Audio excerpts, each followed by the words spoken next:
आपको भोजन अच्छा लगा? हालेलुया। अच्छा नहीं लगा? एक बार आप सब अपने सामने खड़े हो जाएंगे, क्योंकि मैं 1 से 1.5 घंटा यही बोलूँ।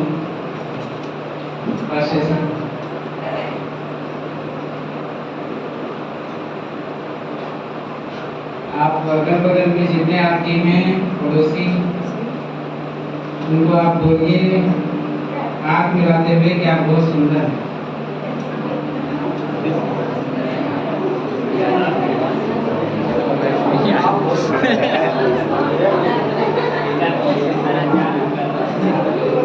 Hallelujah, hallelujah. परमेश्वर पिता का धन्यवाद। आप सभी बैठ जाएंगे। देखो, यदि कोई उदास हो और बहुत ज्यादा उदास, तो ये लाइन आप बोल सकते हैं कि आप बहुत सुंदर दिखे हैं, तो उदास नहीं रहेगा। वैसे मेरे प्रिय, ये बहुत आशीष की बात है कि परमेश्वर ने हमें बहुत सुंदर बनाया है। काला है, गोरा है, नागा है, ऊंचा है, पतला है, दुबला है, मोटे हैं, जैसे भी है ना। एक गीत हम गाते हैं ना, यहोवा अच्छा कुमार, है ना। तो वास्तव में परमेश्वर पिता जो है,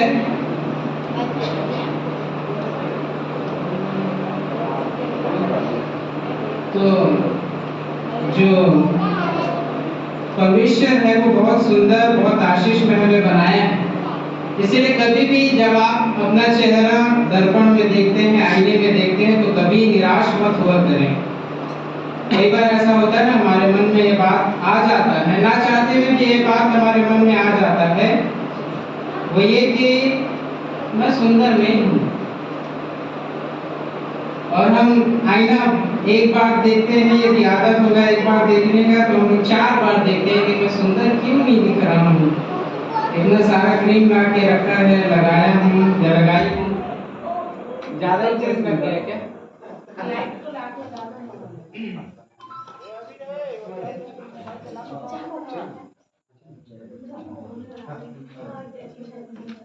तो इसलिए परमेश्वर पिता को हम धन्यवाद देंगे कि परमेश्वर ने हमें बहुत सुंदर और आशीष में रीति से बनाया है मेरे प्रियो। तो इसलिए कभी भी आप उदास मत हुआ करें कि मैं कैसे दिखता हूँ या दिखती हूँ करके, क्योंकि हमारे जीवन में ये बात हमें मानने की जरूरत है और विश्वास करने की जरूरत है कि प्रभु यीशु मसीह पिता, पुत्र, पवित्र आत्मा रहकर, तो परमेश्वर ने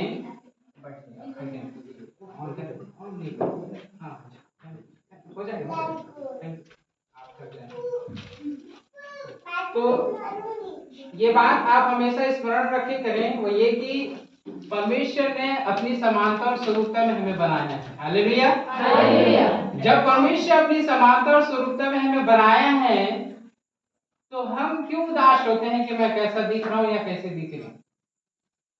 आज के कल के समय ऐसा होता है, आज के परिवेश में, कि हम अपने आइडियल बनाते हैं ना, अपने आदर्श किसी न किसी को मानते हैं, और जब हम किसी को आदर्श बनाते हैं तो हम उसके जैसा दिखना चाहते हैं, उसके जैसा बोलना चाहते हैं, उसके जैसा पहनना चाहते हैं।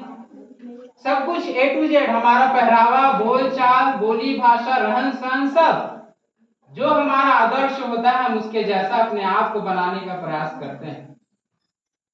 तो क्या एक धन्य और आशीष में बात है मेरे प्रियो कि मैं कैसा दिखता हूं, जैसे मेरा पिता दिखता है। Hallelujah, hallelujah. है ना। यदि आपसे कोई पूछे कि प्रभु यीशु मसीह कैसा दिखता है, दिखाओ, तो ये बोलना कि भाई जैसा तुम दिखते हो वैसे मसीह दिखता है। Hallelujah, hallelujah. गलत बोल रहा हूं क्या? है ना।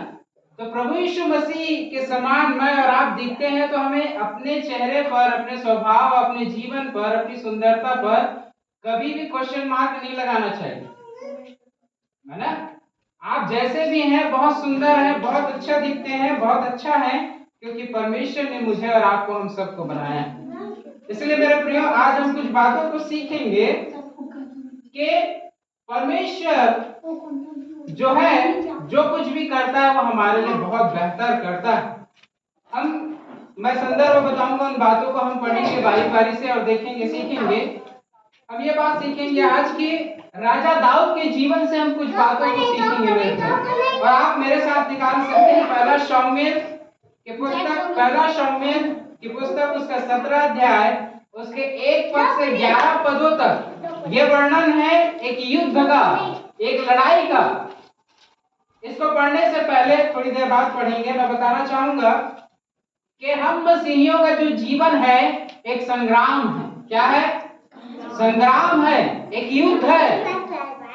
और जब ये युद्ध है, जीवन एक संघर्ष है, लड़ाई है, तो ऐसे परिस्थिति में जब हमारा जीवन मसीही जीवन संघर्ष का जीवन है, लड़ाई का जीवन है, तो मुझे और आपको कैसे लड़ना है, कैसे लड़ाई लड़ना है, कैसे विजयी होना है, कैसे विजय प्राप्त करना है, इन बातों को हम सीखेंगे मेरे प्रियो।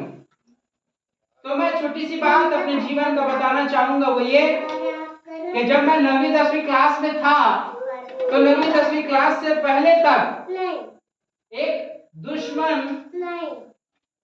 जो मुझे बहुत परेशान करता था, बहुत निराश करता था, जिससे मैं लड़ नहीं पाता था, जिसको मैं परास्त नहीं कर पाता था, ऐसा दुश्मन मुझे बार बार हर दिन, हर सुबह, हर दोपहर, हर शाम, हर परिस्थिति में वो मुझे मुंह के बल पटक देता था। क्या करता था? पटक देता था। आपके भी जीवन में ऐसा हो सकता है मेरे प्रियो कि आपके भी जीवन में कोई ना कोई एक दुश्मन होगा, कोई ना कोई एक विरोधी होगा जो आपके जीवन को कभी भी आगे बढ़ने के लिए नहीं देगा, आगे बढ़ने के लिए नहीं चाहता कि आप और मैं अपने जीवन में आगे बढ़े, अपने पैरों में खड़े हो और मसीह की योद्धा हम बने। वो किसी भी रीति से नहीं चाहता कि मैं और आप जयवंत जीवन जिए। इसलिए वो बार बार हमें पटकता है, बार बार हमें परास्त करता है, बार बार हमें वो गिराता है। और वो दुश्मन कोई और नहीं था, वो दुश्मन मेरा निराशा था। मेरे प्रियो, जब मैं 9वीं 10वीं क्लास में था तो इमोशनली रूप से या मानसिक या पारिवारिक तौर पर इतना ज्यादा व्यक्तिगत रूप से मैं टॉर्चर होता था अपनी कमियों के कारण कि मैं हैंडीकैप हूँ। मेरे घर वाले, मेरे मोहल्ले के लोग, मेरे गांव वाले, मेरे आसपास, मेरे रिश्तेदार, सारे लोग मेरे नाम लेकर मुझे नहीं पुकारते। तू कमजोर है, तू कुछ नहीं कर सकता है, तू आज कुछ नहीं कर सकता तो कल क्या करेगा। तो वैसे ही मेरे जीवन में ये जो समस्या है या ये जो दुश्मन है, ये जो विरोधी है, ये बार बार मुझे पटकता था मेरे को। जैसे ही मैं कुछ हिम्मत करता था, और आपको एक बात बताना चाहूंगा कि जब मैं 9वीं 10वीं क्लास में था, सन 2010 के लगभग, तब मैं सुसाइड करना चाहता था। बहुत डर तो लगता था, कैसे सुसाइड करेंगे, कैसे मरेंगे। और आपको बताना चाहूंगा ये कि करगी रोड कोटा के जो रेलवे स्टेशन है, उसमें जाकर मैं पीछे साइड, रेलवे स्टेशन के अंतिम साइड, जहाँ अंधेरा रहता है, जहाँ लाइट भी अच्छे से नहीं जलते रहता है, उधर जाके मैं 1 घंटा बैठा था। ये सोचता था कि अब कूदूं कि नहीं कूदूं, कूदूं कि नहीं कूदूं। सच बता रहा हूँ, मैं ऐसी कहानी नहीं बता रहा हूँ। लेकिन परमेश्वर का वचन जब मेरे जीवन में पहुंचा मेरे प्रियो, और तब परमेश्वर ने ये बताया, ये सिखाया कि तू जैसा भी है बहुत सुंदर। Hallelujah, hallelujah, hallelujah, hallelujah. इसीलिए आप सभी को मैं ये बात बताना चाहता हूँ मेरे प्रियो कि आप चाहे जैसे भी हैं, आप बहुत अच्छे हैं। और इस मानसिकता को हमेशा के लिए ऐसे दुश्मन को जो आपको बार बार ये बात याद दिलाता है कि आप कुरूप हो, आप अच्छे नहीं हो, आप सुंदर नहीं दिखते हो, ये बात को, इस दुश्मन को हमेशा के लिए आज यहाँ से मार के चले जाइएगा, जिससे आपके जीवन में कोई रुकावट ना रह जाए। Hallelujah, hallelujah. आप पढ़ेंगे पहला शमूएल उसका 17 अध्याय 1 से 11 पद, जो राजा दाऊद और एक सूरवीर व्यक्ति गोलियत के विषय में हम पढ़ेंगे। कोई भी अब फलिस्तियों ने युद्ध के लिए अपनी सेनाओं को इकट्ठा किया और यहूदा देश के सोबों में एक साथ होकर सोबो और अजेका के बीच एपेस जमीन में डेरे डाले और शाऊल और हालेलुया हालेलुया हालेलुया इस्राएली पुरुषों ने भी इकट्ठे होकर एला नाम तराई में डेरे डाले और युद्ध के लिए फलिस्तियों के विरुद्ध पार्टी बांधी। फलिस्ती तो एक ओर के पहाड़ पर और इस्राएली दूसरी ओर के पहाड़ पर और इस्राएली दूसरी ओर के पहाड़ पर खड़े रहे और दोनों के बीच तराई थी। तब फलिस्तियों की छावनी में से एक वीर गोलियत नाम निकला जो बेतनगर का था और उसके सिर की लंबाई 6 हाथ 1 हिस्सा थी।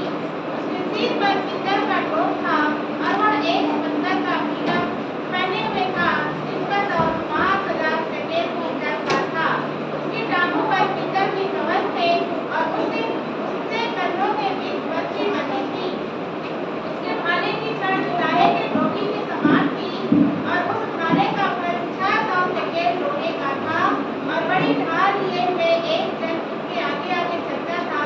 वह खड़ा होकर इस्राएली पार्टियों को ललकार के बोला, तुमने यहाँ आकर लड़ाई के लिए क्यों पार्टी बांधी है?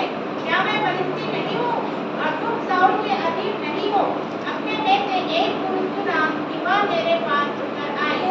यदि वह मुझसे लड़कर मुझे मार सके तब तो हम तुम्हारे अधीन हो जाएंगे, परंतु यदि मैं उन पर प्रबल होकर मारूं तो तुमको हमारे अधीन होकर हमारी सेवा करनी पड़ेगी। फिर वह फलिस्ती बोला, मैं आज के दिन इस्राएली पार्टियों को ललकारता हूँ, किसी पुरुष को मेरे पास भेजो कि हम एक दूसरे से लड़े। उस फलिस्ती की इन बातों को सुनकर शाऊल और समस्त इस्राएलियों का मन कच्चा हो गया और वे अत्यंत डर गए। धन्यवाद, बहुत बहुत धन्यवाद। यहाँ पे ये समस्या है, ये फलिस्तीन वासी जो फलिस्तीन का रहने वाला है, जो शूरवीर है, जिसका नाम गोलियत है। क्या है? गोलियत है। और जिसकी हाइट जो है वो 9 फुट है। कितना? 9 फुट हाइट है। और जो टोपा वो पहना हुआ है, जो टोप पहना है वो 57 किलो का है, 57 किलो का। और भाला जो है 7 किलो का रखा। 9 फुट का आदमी 57 किलो का कुछ टोपी पहना है और 7 किलोग्राम का वो भाला रखा है। उसके सामने में एक नौकर, एक सेवक है जो ढाल लिए हुए खड़ा है। वो झीलम पहना हुआ है, सब कुछ पहना हुआ, तीर से बचने के लिए, हर हथियार से बचने के लिए वो सब कुछ पहन कर रेडी। अब वो इस्राएलियों को ललकारता है कि है कोई भाई का लाल जो मुझे परास्त कर देगा। राजा शाऊल और सारी सेना के लोग थर-थर कांपने लगे। कौन लड़ेगा भैया उसके सामने जाकर? मेरे प्रियो, ऐसे ही हमारे जीवन में गोलियत नामक शूरवीर आपके और मेरे जीवन में खड़ा रहता, चाहे वो बीमारी के रूप में हो, निर्धनता के रूप में हो, निराशा के रूप में हो, कुरूपता के विषय में हो, अंधविश्वास के विषय में हो। अनेक प्रकार की समस्याएं आप अपनी उंगलियों में गिन लीजिए।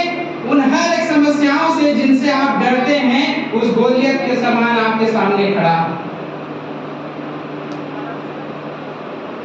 जब वो गोलियत के समान 9 फुट का आदमी खड़ा है, आपकी कैंसर, आपकी समस्याएं, शुगर, बीपी और अनेक प्रकार की समस्याएं, डिप्रेशन, असफलताएं, जिनसे आप बार बार प्रयास करते हैं जीतने का, लेकिन आप नहीं जीत पा रहे हैं, वो गोलियत के समान आपके सामने खड़ा है और हंस रहा है। तू कौन होता है मुझसे लड़ने वाला? दाऊद को कहता है, गोलियत क्या लाठी लेके आ रहा है यार, मैं कुत्ता हूं क्या? बच्चा समझा है क्या? और वास्तव में 9 फीट का आदमी, मेरे प्रियो, जब राजा दाऊद, जिसके चेहरे से लाली झलकती है, 17-18 साल का लड़का, सामान्य सा लड़का, जब जाता है मुस्कुराते हुए तो क्या बोलता है, क्या ही मस्त बात बोलता है। आगे आप पढ़ेंगे तो पाएंगे, लिखा है, क्या तू मुझे कुत्ता समझता है? मुझे बहुत हंसी आती है ये संदर्भ पढ़। छत्तीसगढ़ी में बोले कहा तो मैंने कुकुर समझे जाते हैं, छोटे आदमी समझे, डंडा लेके आया तो उसके दारे पर। ऐसे ही मेरे और आपकी जीवन की जो परेशानियां हैं, कठिनाइयां हैं, वो मेरे और आपके लिए हंसता हुआ है। आप जिस चीज से हार जाते हैं वो आपके लिए हंसता है कि तू नहीं जीत सकता। चाहे वो नशा हो, है ना, कई बार नशे का लत लग जाता है और वो नशा सूरवीर के समान, गोलियत के समान खड़ा होकर बोलते हैं ते कहाँ छोड़े सकते बोले मोर रोज हंसता था गुड़ाकू मोर बिना तो टॉयलेट नहीं हो है।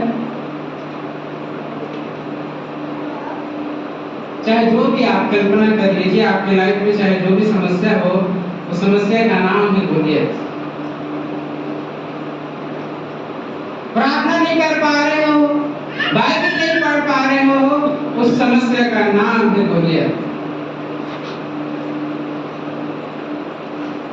वृद्धावस्था की ओर आप आगे बढ़ रहे हो, हाथ पैर काम नहीं कर रहा है, घुटना दर्द हो रहा है, पीठ दर्द हो रहा है, उस दर्द का नाम है गोलियत। जो हंसता है आपके ऊपर, वो कहता है कि तू क्या करेगा यार।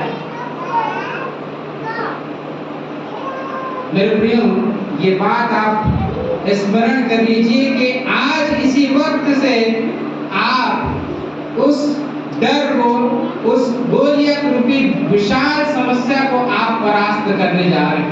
Hallelujah, hallelujah, hallelujah. उस समस्या को आज अभी इसी घड़ी आप परास्त करने वाले हैं और आप कर सकते हैं। क्यों? क्योंकि हम देखेंगे 40 पद पढ़ेंगे, 17 का 40। जब उसने अपनी लाठी हाथ में ले नाले में से 5 चिकने पत्थर छाड़कर अपनी चरवाही की थैली अर्थात अपने झोले में रखे और अपना गोफन हाथ में लेकर फलिस्ती के निकट चला। हाँ, धन्यवाद। अब उसके बाद आप पढ़ेंगे उसी में से 41 में नहीं, 45 से 47। राउत ने फलिस्ती से कहा, तो तलवार और भाला और सांप लिए हुए मेरे पास आता है, परंतु मैं सेनाओं के यहोवा के नाम से तेरे पास आता हूँ, जो इस्राएल सेना का परमेश्वर है, और इसी को तूने ललकारा है। आज के दिन यहोवा तुझको मेरे हाथ में कर देगा, और मैं तुझको मारूंगा और तेरे सिर तेरे धड़ से अलग करूंगा, और मैं आज के दिन फलिस्ती सेना के सब आकाश के पक्षियों और पृथ्वी के जीव-जंतुओं को दे दूंगा। तब समस्त पृथ्वी के लोग जान लेंगे कि इस्राएल में एक परमेश्वर है। धन्यवाद। समस्त इस्राएल में यह बात जानी जाएगी कि यहोवा परमेश्वर एक उद्धारकर्ता परमेश्वर है, जो जयवंत करने वाला परमेश्वर है, जो जय देने वाला परमेश्वर है ना। परमेश्वर के वचन में लिखा है 47 पद में, और यह समस्त मंडली जान लेगी कि यहोवा तलवार या भाले के द्वारा जयवंत नहीं करता, वरन इसलिए कि संग्राम तो यहोवा का है और वही तुम्हें हमारे हाथ में कर देगा। हालेलुया। आपके जीवन की जो लड़ाई है, आपके जीवन का जो बैटल है, युद्ध है, वो आपका अकेले का नहीं है। यहाँ पे राजा दाऊद कहता है कि ये लड़ाई हमारी और आपकी नहीं है, ये फलिस्तियों की लड़ाई नहीं है, ये इस्राएलियों की लड़ाई नहीं है, ये लड़ाई तो यहोवा का है। क्या लिखा 47 पद में? लिखा है इसलिए कि संग्राम तो यहोवा का है। हालेलुया। जब मसीही लोग सताए जा रहे हैं मेरे प्रियो, तब सारे लोग जो विश्वासी हैं, जो स्थिर हैं, इसी बात को स्मरण करते हैं और हिम्मत बांधते ढाढ़स रखते हैं कि ये लड़ाई मसीही और अन्य मसीहियों की नहीं है, ये मसीह और शैतान की मात्र नहीं है, ये लड़ाई तो संग्राम तो यहोवा परमेश्वर का है। आपके जीवन की जो लड़ाई है मेरे प्रियो, आपके जीवन का जो संघर्ष है, वो आपका अकेले का नहीं, किसका है? यहोवा का है। जब ये लड़ाई यहोवा का है मेरे प्रियो, तो क्या कोई आपके जीवन की इन समस्याओं को या समस्या में इतनी ताकत है या गोलियत में इतनी ताकत है कि क्या उस परमेश्वर की लड़ाई को, परमेश्वर की सामर्थ्य को परास्त कर पाए? बिल्कुल भी नहीं। इसलिए मेरे प्रियो, मैं और आप शारीरिक रूप से दुर्बल हो सकते हैं, स्वाभाविक रीति से हम देखे जाए तो उतने ज्ञानवान नहीं हैं, बलशाली बॉडी बिल्डर नहीं हैं, बुद्धिमान, रुपए पैसा पहुंच वाला नहीं है, लेकिन ये बात अवश्य जानिए वो ये कि परमेश्वर पिता जो है आपके और मेरे जीवन का एक सच्चा साथी है, जो हमारी ओर से लड़ने वाला यहोवा परमेश्वर है। हालेलुया। हमारी लड़ाई केवल हमारी नहीं है। सिर दर्द की समस्याएं, पेट दर्द की समस्याएं, रोग और बीमारियां जो गोलियत के समान खड़ा हुआ है, उससे लड़ने के लिए मैं और आप अकेले नहीं हैं, हमारे संग मसीह यीशु परमेश्वर का पुत्र है। हालेलुया। तो इसीलिए अब लड़ाई अकेले का नहीं है, अब लड़ाई यहोवा परमेश्वर का है। कई बार कई एग्जाम हम दिलाते हैं, बार बार फेल हो जाते हैं, बार बार पढ़ाई करते हैं, लेकिन हम असफल हो जाते हैं।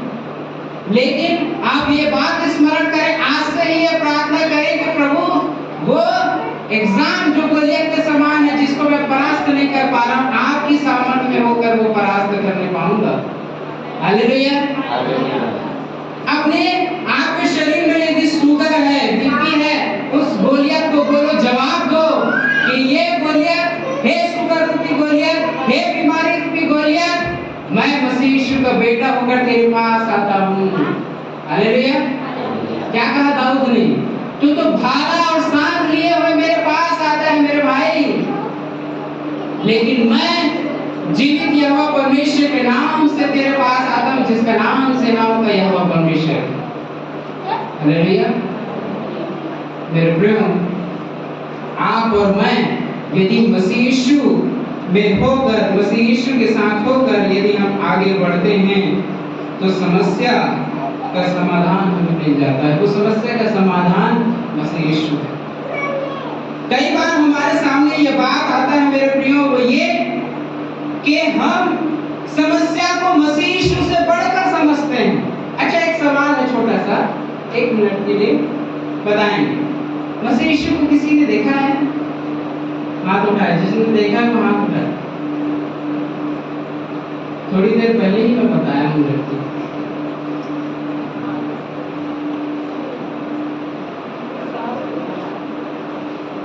आप देखें कैसा दिखता है? है ना? कैसे दिखता है? सीधी सी बात है, जैसे मैं वैसे ही दिखता है प्रभु के, कि अपने स्वरूप और समानता में बनाने। तो ये बात है मेरे प्रियो, ये कि मसीह यीशु कितना बड़ा है। दूसरा सवाल है कि मसीह यीशु कितना बड़ा है? कितना बड़ा है बताइए? चटनी में पड़ा हुआ बालक, क्रूसिफाइड हुआ यंग जवान लड़का, या पुनरुत्थित हुआ व्यक्ति, कितना बड़ा है बताइए? प्रभु यीशु मसीह कितना बड़ा है? कोई भी, आप कोई दबाव नहीं है, आप बताने से बोल सकते हैं। यहाँ कोई क्विज कंपटीशन नहीं हो रहा है कि जो सही बोलेगा उसी को नंबर मिलेगा, ऐसा नहीं। कितना बड़ा है? प्लीज घबराइए मत। यरूशलेम बैतलहम। यरूशलेम बैतलहम उतना ही बड़ा है। मेरे प्रियो, मैं बताना ये चाह रहा हूँ कि प्रभु यीशु मसीह उतना ही बड़ा है जितना हमारा विश्वास है। हालेलुया। यदि इतना विश्वास करते हैं तो इतना ही है। पाव भर का है मसीह यीशु। आधा किलो विश्वास करते हैं तो आधा किलो है, 1 किलो विश्वास करते हैं तो 1 किलो है, 10 किलो विश्वास करते हैं 10 किलो। कितना बड़ा है मसीह यीशु? जितना बड़ा मेरा विश्वास। राजा दाऊद क्या कहता है? मैं तेरे सामने यहोवा परमेश्वर के नाम से आता हूँ गोलियत, और वो परमेश्वर के हाइट को, ऊंचाई और लंबाई को वो अपनी भीतरी मनुष्यत्व से, भीतर की आंखों से वो देखता है कि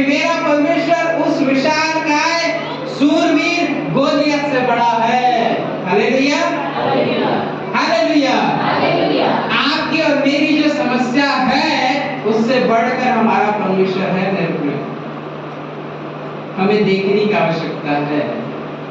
हमें समस्याएं सबसे पहले दिखाई देती, हमें समस्याएं पहले दिखाई देती कि जो समस्या है, क्योंकि वो स्वाभाविक आंखों से दिखता है। इसलिए जब हम आगे बढ़ते हैं अपने जीवन में, मसीही जीवन यात्रा में जब हम आगे बढ़ते हैं, तो हमारी ये आंखें समस्याओं का एक्सरे कर लेता है, फोटोकॉपी निकाल लेता है। नहीं बाबा, नहीं जाना, दुआ प्रार्थना करने के लिए डंडा पड़ेगा कौन जाएगा।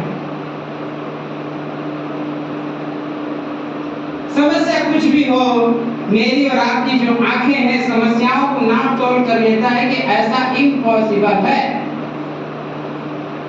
क्या प्रभु यीशु मसीह ने, परमेश्वर के पुत्र ने कहा है कि कोई काम असंभव है? कहा है तो आपके बाइबल में लिखा होगा तो बताइएगा मेरे को। कोई भी काम असंभव है? हम खुद बना लेते हैं। पता है एक हंसी की बात बताऊं, कुछ निवेदन ऐसे होते हैं जो हमारे दृष्टिकोण से इम्पॉसिबल है प्रभु, नामुमकिन है, और जो कुछ हम नामुमकिन बना लेते हैं उसके लिए हम पिता से भी नहीं मांगते, प्रभु आप मेरे लिए कर सकते हैं, नहीं मांगते हम, प्रभु के सामने ही नहीं रखते, क्योंकि हमें लगता है हमारे दृष्टिकोण से प्रभु ये तो बहुत कठिन, आप नहीं कर पाएंगे, आप बैठे रहो बस। ऐसा कितने बार आपके जीवन में हुआ? मेरे जीवन में ऐसा हुआ, मेरे जीवन में ऐसा हुआ। हम खुद ये बात कल्पना कर लेते हैं कि प्रभु आप तो रहने दीजिए, प्रभु आप नहीं कर पाएंगे, मेरा जो ड्रीम है ना, मेरे जो सपने हैं ना बहुत ऊंचे हैं प्रभु, मैं आईपीएस यूपीएस बनना चाहता हूँ, कलेक्टर बनना चाहता हूँ, आप नहीं बना पाएंगे, रहने तो दीजिए आप। कई प्रार्थना निवेदन, कई प्रार्थनाएं हम जानबूझकर प्रभु के सामने नहीं रखते, क्योंकि हमें ऐसा लगता है कि मेरा परमेश्वर नहीं कर सकता। ये कटु सत्य बात है मेरे को।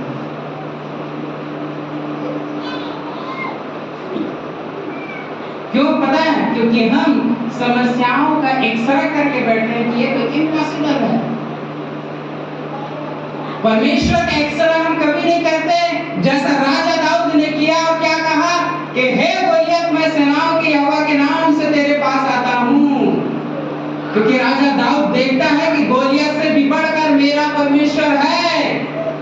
Hallelujah, hallelujah, hallelujah.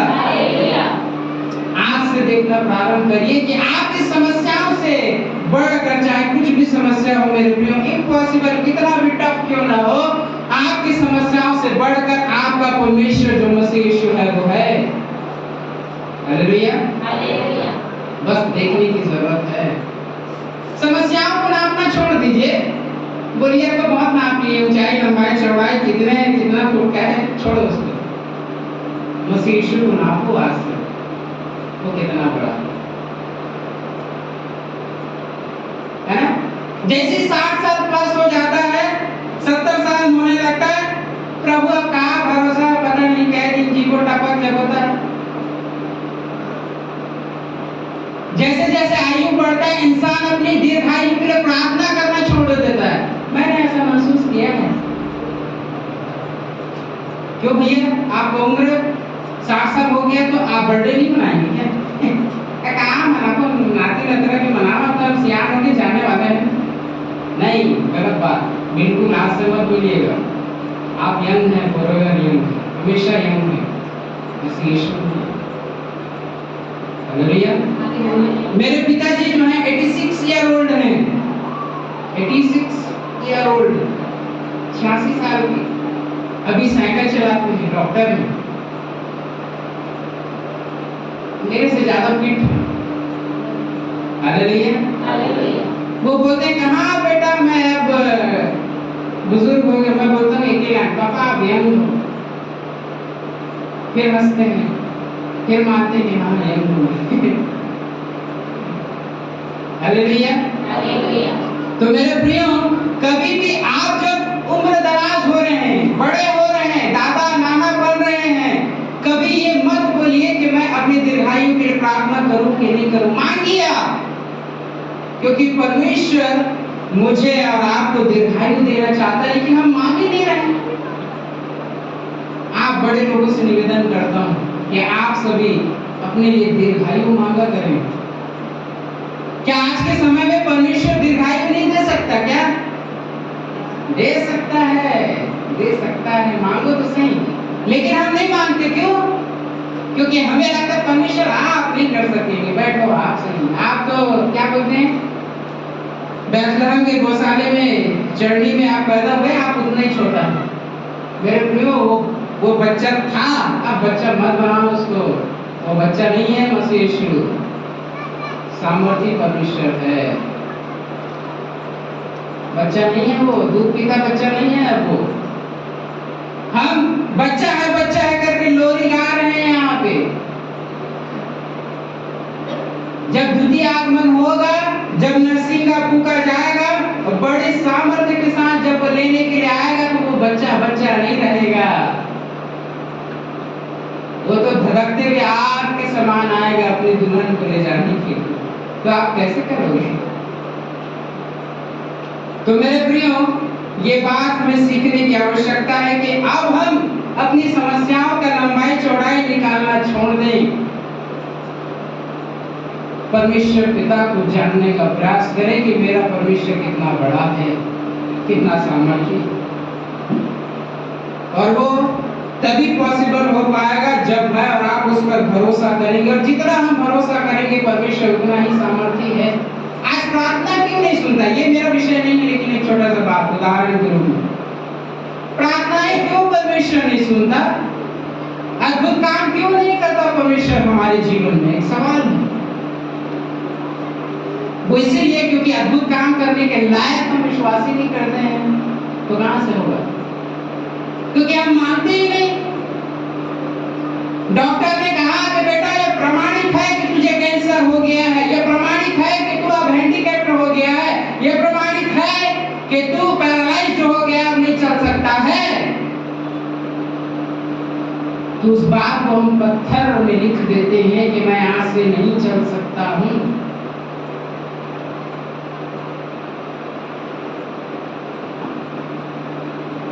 इसको परमेश्वर ने पत्थर की 2 तख्तियों में लिख कर दिया है अपने हाथों से। तो संसार की बातों को क्यों लिखते हैं मेरे लिए? क्या इससे बढ़कर है डॉक्टर का कहा हुआ कथन? लाइफ में कोई भी बात, कोई भी क्यों ना कुछ बोले कि तू नहीं कर सकता, तू आगे को नहीं जी सकता है, तेरी समस्या, तेरी बीमारी ऐसा है, इग्नोर करो। उन बातों को मिट्टी पे लिखना सीखो और इस वचन को पत्थर पे। एक बात बताना चाहूंगा मेरे प्रियो, जब मैं दुनिया में आया, मैं बाय बर्थ नहीं हूँ, हैंडीकैप्ड बाय बर्थ नहीं हूँ, आने के बाद हुआ। डॉक्टर ने ये बात बोला कि ये बच्चा जो दौरा आता है, जो अटैक आता है, इसको ये तीसरी बार आएगा तो ये दुनिया में नहीं रहेगा।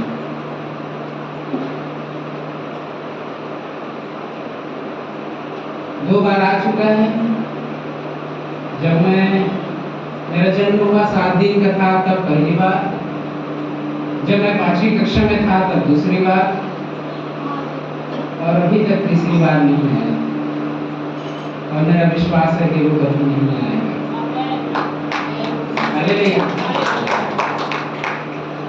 डॉक्टर कहा है उसको आप रेखांकित करके मत लिखिए ना, अंडरलाइन करके मत रखिए, इसको अंडरलाइन करें कि परमेश्वर ने कहा कि मैं जीवन हूं। दाऊद कहता है संग्राम तो यहोवा का है। मृत्यु गोलियत के समान हंसता है और कहता है कि तू आज मरने वाला है, तेरी बीमारी ऐसा है तू मरने वाला है।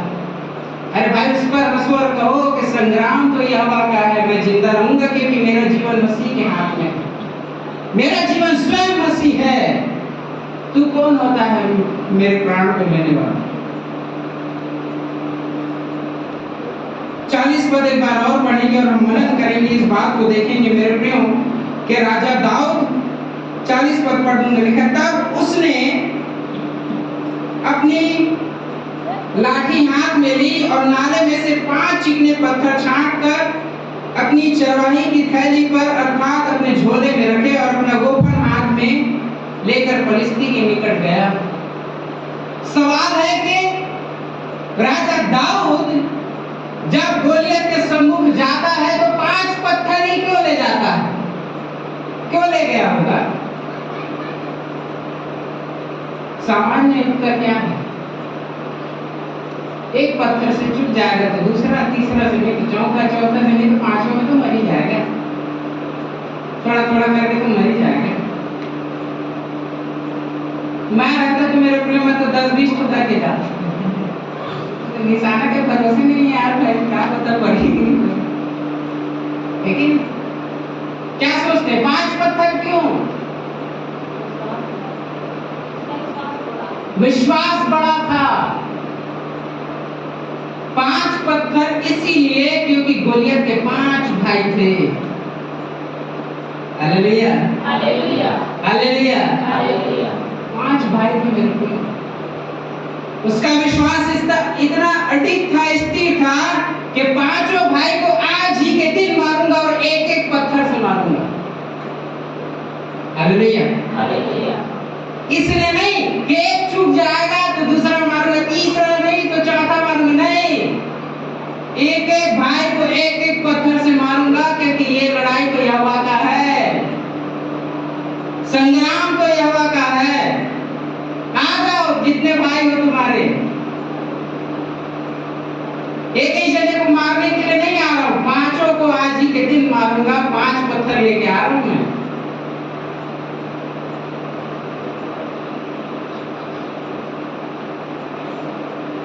आप निकालिएंगे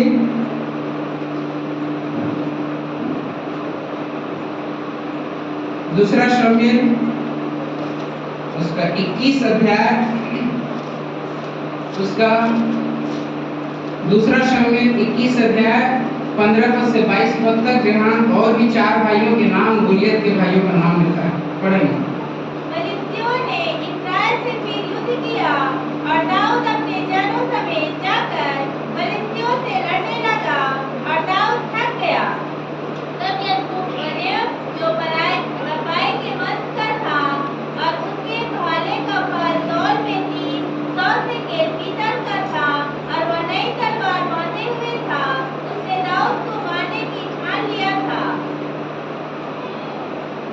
22 पद पे परंतु तरूया के पुत्र अबीशै ने दाऊद की सहायता करके उस फलिस्ती को ऐसा मारा कि वह मर गया। तब दाऊद के जनों ने शपथ खाकर उससे कहा, तू फिर हमारे संग युद्ध को जाने न पाएगा। ऐसा न हो कि तेरे मरने से इस्राएल का दिया बुझ जाए। इसके बाद फलिस्तियों के साथ गोब में फिर युद्ध हुआ। उस समय हुशाई ने रफाईवंशी सबको मारा। गोब में फलिस्तियों के साथ फिर युद्ध हुआ। उसमें बेतलमवासी यरियोरकीम के पुत्र एलहान के गतवासी गोलियत को मार डाला, जिसके बच्चे की छड़ चुलाहे की टोंगी के समान थी। गत में भी युद्ध हुआ और वहाँ बड़े ढील डौल वाला एक रफाईवंशी पुरुष था, जिसके एक हाथ पांव में 6 उंगली अर्थात गिनती में 24 उंगलियां थी। जब उसने इस्राएल को ललकारा, तब दाऊद के भाई सीमा के पुत्र योनातान ने उसे मारा।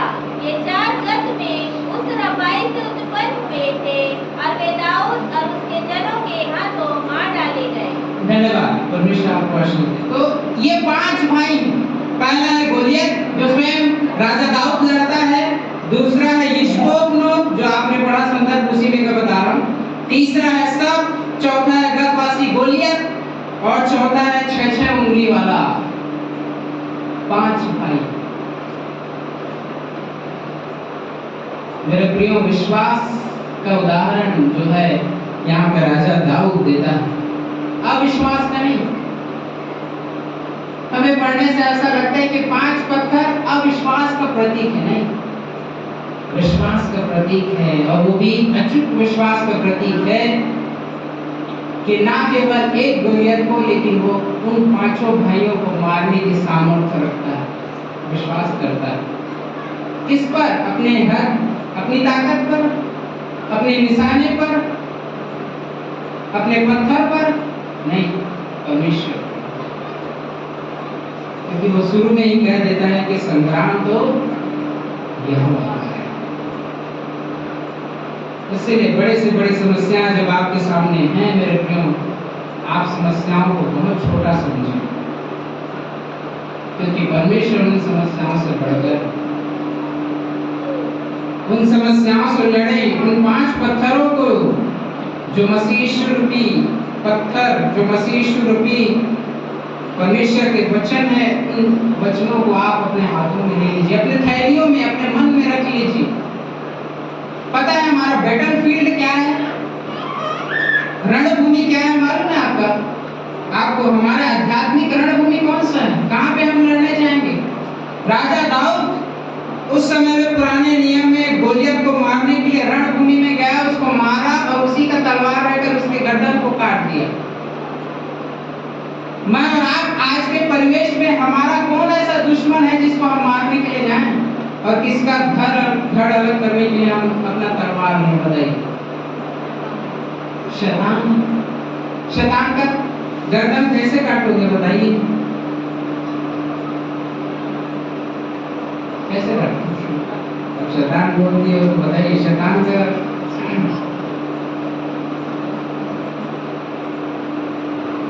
हमारा जो युद्ध, जो भूमि है, वो हमारा मन है। बैटलफील्ड हमारा मन है। शैतान कहीं वार नहीं करता है मेरे प्रियो, हमारे मन में वार करता है।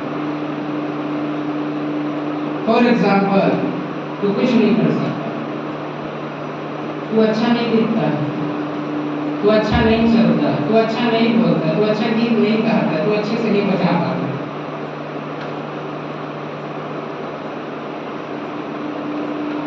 तू ज्यादा दिन का मेहमान नहीं है, तेरी बीमारी तुझे नहीं डूबेगा। तू ज्यादा कर्जा लिया, एक दिन मर जाएगा, सोच। ये बैटलफील्ड यहाँ वार करता है, शैतान यहाँ वार करता है। और जिस दिन मैं और आप इस शैतान को जगह देते हैं मेरे प्रियो, जब से हम उसके बात को मान लेते हैं, ये बात हमारे मन में, हमारे हृदय और जीवन में घर कर जाता है कि वास्तव में ये बीमारी बड़ी है, ये समस्या बड़ा है, जिसको मैं नहीं परास्त कर सकता।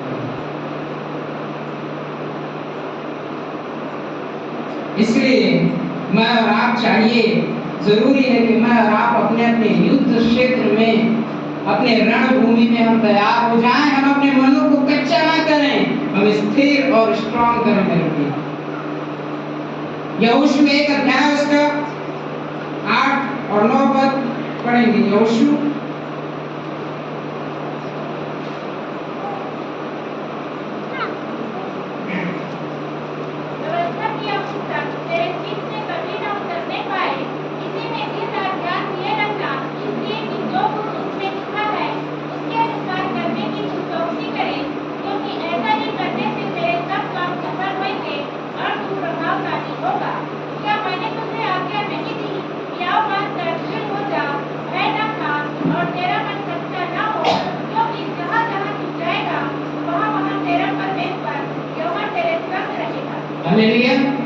परमेश्वर के वचन में लिखा है, परमेश्वर ये बात यहोशू से कहता है मूसा के मृत्यु के बाद कि तू निराश मत हो, हताश मत हो।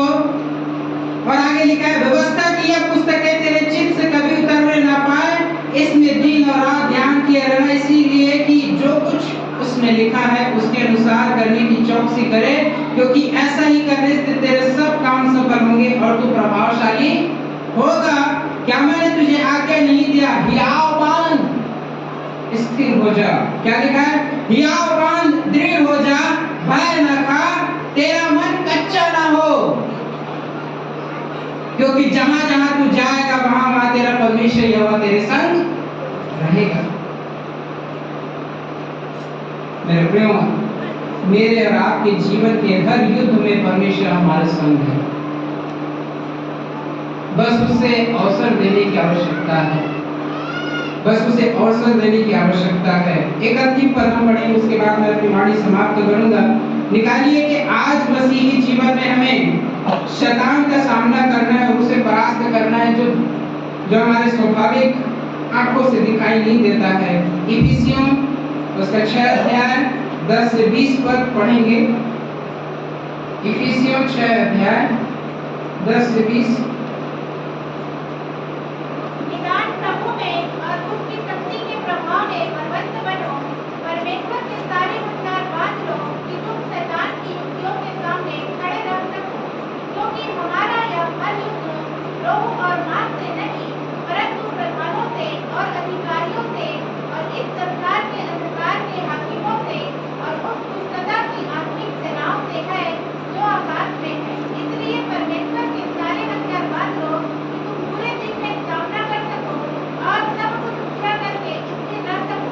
तो सत्य से अपनी कमर कसकर और धार्मिकता की ढाल पहनकर और पाँव में मेल के सुसमाचार की तैयारी के जूते पहनकर और उन सब के साथ विश्वास की ढाल लेकर स्थिर रहो, जिससे तुम दुष्ट के सब जलते हुए तीरों को उड़ा सको और उद्धार का ढोल और आत्मा की तलवार जो परमेश्वर का वचन है ले लो, और हर समय और हर प्रकार से आत्मा में प्रार्थना और विनती करते रहो और इसीलिए जागते रहो कि सब पवित्र लोगों के लिए लगातार विनती किया करो, और मेरे लिए भी कि मुझे बोलने के समय ऐसा प्रबल वचन किया जाए कि मैं हियाव से सुसमाचार का भेद बता सकूं, इसके लिए मैं जंजीर से जकड़ा हुआ राजदूत हूँ, और यह भी कि मैं उसके विषय में जैसा मुझे चाहिए हियाव से बोलूं। धन्यवाद प्रभु, आपका आशीर्वाद हो। ये है हमारे युद्ध मेरे प्रिय, स्वाभाविक नहीं है, संसारिक नहीं है। नहीं कि मसीही जीवन ऐसा हो गया कि कोई यदि समस्या आए तो पतरस के समान चाकू निकाल लो, तलवार निकाल लो, बलकुश का कान काट दो, ऐसा नहीं है। ये युद्ध नहीं है हमारा, ये युद्ध नहीं है हमारा आज। यदि ऐसा युद्ध होता तो मसीह यीशु जब यरूशलेम में प्रवेश किए तो 12 चेलों के साथ बड़े बड़े घोड़ों में सवार होकर, सबके हाथों में तेज तलवार होकर मसीह यीशु गोला बारूद लेकर यरूशलेम प्रवेश करता। लेकिन वो कैसे यरूशलेम प्रवेश किया? गधी के बच्चे पर सवार होकर। क्यों? क्योंकि उसके हाथ में प्रेम का तलवार है।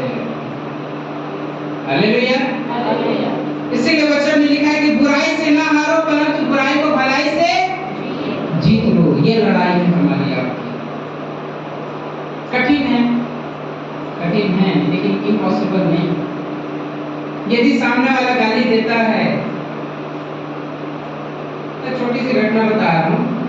कल ही परसों की बात में मैं घर एक परिवार में विजिट करके घर जा रहा था साइकिल से अपने। रॉन्ग साइड से एक व्यक्ति आके एकदम जस्ट सामने में बाइक खड़ा कर दिया बिना इंडिकेट दिए। मैं ध्यान से उसको ये बोला कि भैया कम से कम साइड लाइट तो जला देते आप, अभी हो गया था मेरा एक्सीडेंट। तो गाली बक के बोला ये हमारे बाप का रास्ता है, कुछ भी करें तुम्हें क्या।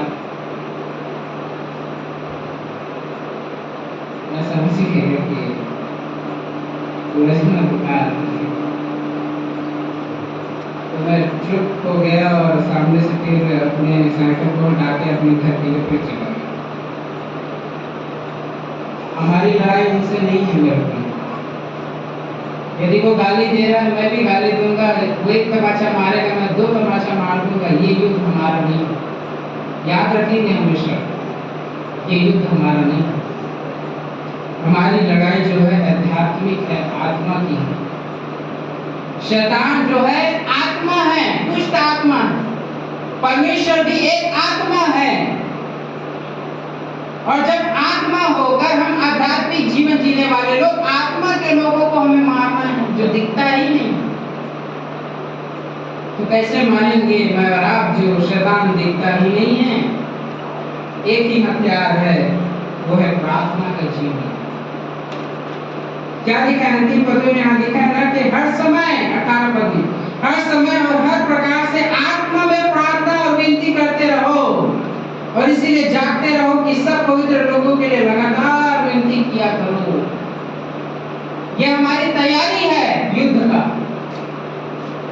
जैसे एक नौजवान अपने डोले शोले बनाने के लिए, सिक्स पैक बनाने के लिए रोज जिम ज्वाइन करके जिम में मेहनत करता है, वैसे ये हमारा जिम पॉइंट है।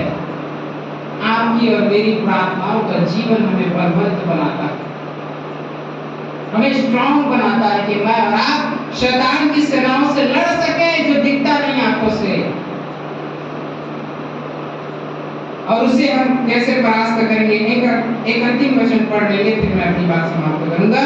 याकूब उसका 4 अध्याय का 7 पद, याकूब 4:7।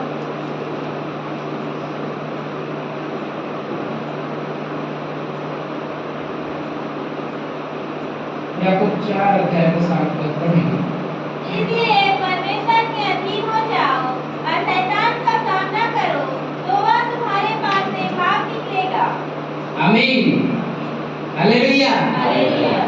क्या कहा कि तुम परमेश्वर के अधीन हो जाओ और शैतान का सामना करो, तो शैतान तुम्हारे सामने से भाग निकलेगा। मेरे प्रियो, मेरे और आपके जीवन में जो शैतान बार बार अड़ंगा मारता है, बार बार हमें परेशान करता है, बार बार हमें परास्त करने के लिए हमारे जीवन में आता है, मैं और आप उनसे तभी परास्त कर पाएंगे जब मैं और आप मसीह यीशु के अधीन हो जाएंगे। आप नाराज मत होइएगा, मेरे को एक बात बताना चाहता हूँ कि आज के डिजिटल दुनिया में हम अधीन होना नहीं सीख रहे हैं। पता है, बच्चा माँ बाप के अधीनता त्याग रहा है, पत्नी अपने पति की अधीनता त्याग रहा है, कलीसिया अपने अगुओं के अधीन होना त्याग रहा है। ये बड़ी दयनीय स्थिति है। क्यों पता है? अधीन क्यों होना नहीं चाहते मैं और आप मालूम है? क्योंकि हमें लगता है कि अधीनता मतलब होता है गुलामी। गुलामी नहीं होता है, गुलामी बिल्कुल नहीं होता है। आप इस बात को हटा दीजिए मन से। अधीनता का मतलब होता है सच्चा समर्पण। आप मसीह के अधीन हैं, आप मसीह के सच्चे समर्पित दास दासी। समर्पण का मतलब ही होता है कि अब प्रभु ये जीवन मेरा नहीं है, मैं अब अपने जीवन को अपनी रीति से नहीं जीऊंगा, इस जीवन को अब आप चलाएंगे, आपके वचन के अनुसार मैं जीऊंगा। ये है समर्पण, ये है अधीनता।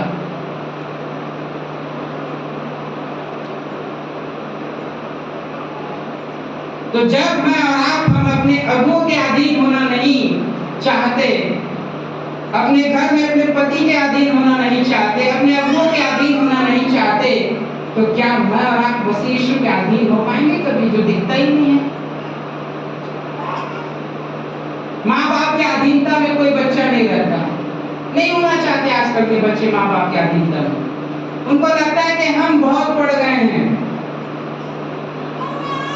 मेरे प्रियो, मैं और आप चाहे जितना भी पढ़ जाएं, लेकिन एक बात हमेशा याद रखेंगे कि हमें जन्म देने वाला माँ, हमें बड़ा करने वाला पिता वही है। माता पिता हमारे वही, उन्हीं के माध्यम से इस दुनिया में हम आए। जितना हमारा उम्र है, एक बात बोला जाता है अधिकतर कि जितना हमारा उम्र है उससे कहीं ज्यादा उनका अनुभव है। अंकल आप लोग, आदरणीय आप लोग, अंकल लोग, आप माताएं सब, जितना मैं यहाँ पे दहाड़ दहाड़ के बोल रहा हूँ ना, जितना मेरा उम्र है उससे ज्यादा कहीं ज्यादा आप लोगों का अनुभव है जो मुझे सुन रहे हैं। आप, मैं कुछ भी नहीं हूँ आप लोगों के सामने, आप लोगों के अनुभव के सामने, क्योंकि मेरा तो अभी उम्र ही हुआ है इतना सा, उतना तो आपका अनुभव है, आपका उम्र इतना ज्यादा हो गया। इसलिए मेरे प्रियो, आइए मैं और आप हम अपने बैटल फील्ड को मजबूत करें, प्रार्थना का जीवन जिए और हर एक समस्याओं से लड़े, मसीह यीशु के नाम में उसके अधीन हो जाएं, और मसीह यीशु में होकर जब हम लड़ाई लड़ेंगे तब राजा दाऊद के समान हम बड़े से बड़े गोलियत को अपने जीवन से परास्त कर देंगे और हम जयवंत जीवन जिएंगे। प्रभु यीशु मसीह इस वचन के द्वारा हम सबको बहुत आशीष